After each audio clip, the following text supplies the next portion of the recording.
बिस्मिल्लाहिर्रहमानिर्रहीम। Welcome to my channel employees and pensioners news updates. I hope कि आप सब ठीक ठाक होंगे।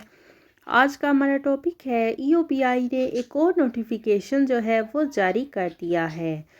टॉपिक की जानिब बढ़ने से पहले आप सबसे गुजारिश है, अगर आप चैनल पर नए हैं तो चैनल को सब्सक्राइब कर लें ताकि पेंशन से मुतल्लिक और सरकारी मुलाजमीन से मुतल्लिक आने वाली हर न्यूज़ अपडेट से आपको बाखबर रखा जा सके।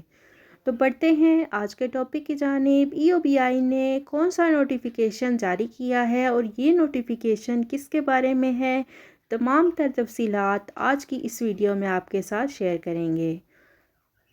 तो पढ़ते हैं आज के टॉपिक की जानिब। ईओबीआई ने एक नोटिफिकेशन जारी किया है जो कि इस वक्त आप स्क्रीन पर मुलाजा कर रहे हैं। ये notification government of Pakistan, ministry of overseas Pakistanis and human resource development Islamabad का नोटिफिकेशन है जो कि 29 दिसंबर 2022 को शाया किया गया।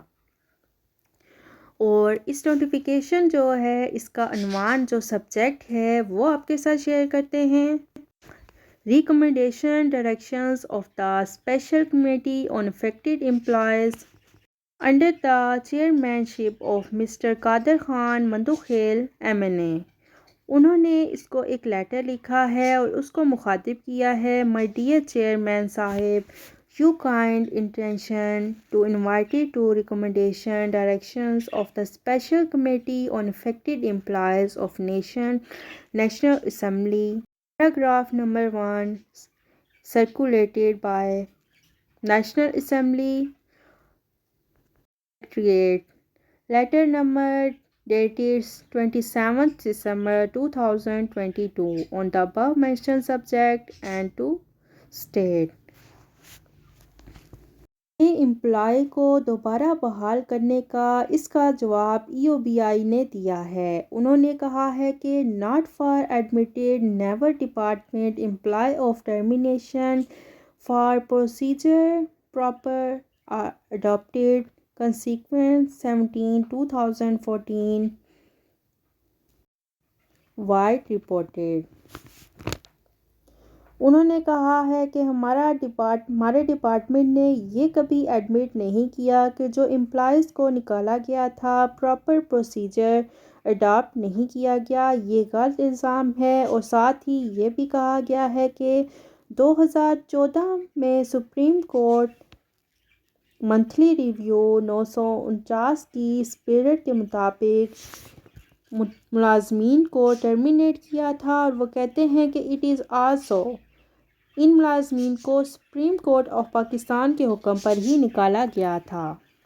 The restoration of employees in service in the light of directions of the special committee with the third in the convention above the stated judgment of the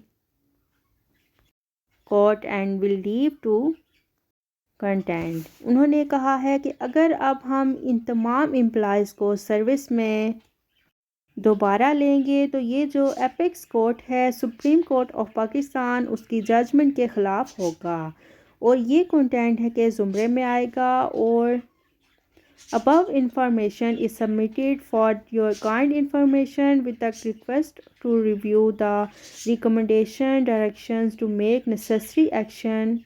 उन्होंने कहा है कि आपने जो डायरेक्शंस दी हैं उनको रिव्यू करें और अपनी रिकमेंडेशन को रिव्यू करें और इसमें डायरेक्शंस को रिव्यू करें और कानून के मुताबिक जो है उसको आप देखें, प्रॉपर प्रोसीजर को अडॉप्ट करें। और प्रॉपर प्रोसीजर को अडॉप्ट किया गया था और इन एम्प्लॉयज़ को वो करने के लिए।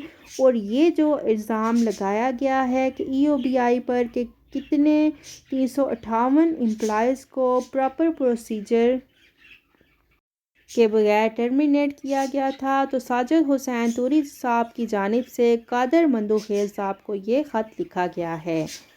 ईओबीआई के ख़िलाफ़ जो 4 बिलियन साजिश का जो केस था वो भी क्लियर हो गया है। तो ये नोटिफिकेशन जो है वो इस बारे में था जो कि आपके साथ शेयर किया गया है। امید کرتی ہوں ویڈیو آپ کو پسند آئی ہوگی. ویڈیو کو لائک کریں، زیادہ سے زیادہ شیئر کریں. اگر آپ چینل پر نئے ہیں تو چینل کو سبسکرائب کر لیں تاکہ پینشن سے متعلق اور سرکاری ملازمین سے متعلق آنے والی ہر نیوز اپڈیٹ سے آپ کو باخبر رکھا جا سکے. ملتے ہیں نیکسٹ ویڈیو میں، تب تک کے لیے ٹیک کیئر. اللہ حافظ. اللہ نے کے بان.